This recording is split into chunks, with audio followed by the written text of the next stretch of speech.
ముంబై ఇండియన్స్కి big shock. Mumbai ఇండియన్స్ని వీడనున్నాడు కెప్టెన్ హార్దిక్ పాండ్యా.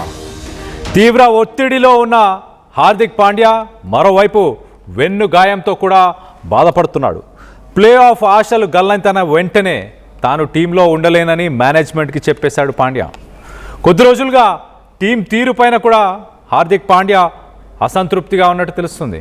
హార్దిక్ పాండ్యాకు సహకరించని సీనియర్ ప్లేయర్లు గేమ్ స్టార్ట్ అయినప్పుడు ఒక స్ట్రాటజీని ఫాలో అవుదామంటూ కోచ్ అలాగే కెప్టెన్గా హార్దిక్ పాండ్యా ఇద్దరు కొంత ప్లానింగ్ చేసినా కూడా సీనియర్లు దానికి సహకరించలేదు. దానివల్లే మ్యాచెస్ ఓడిపోయామంటూ సెన్సేషనల్ కామెంట్స్ కూడా ఆయన చేశాడు.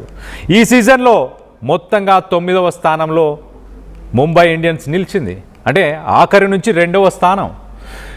14 మ్యాచ్లు ఆడితే 14 మ్యాచ్ల్లో కేవలం 4 మ్యాచ్ల్లో మాత్రమే ముంబై ఇండియన్స్ గెలుపొందింది.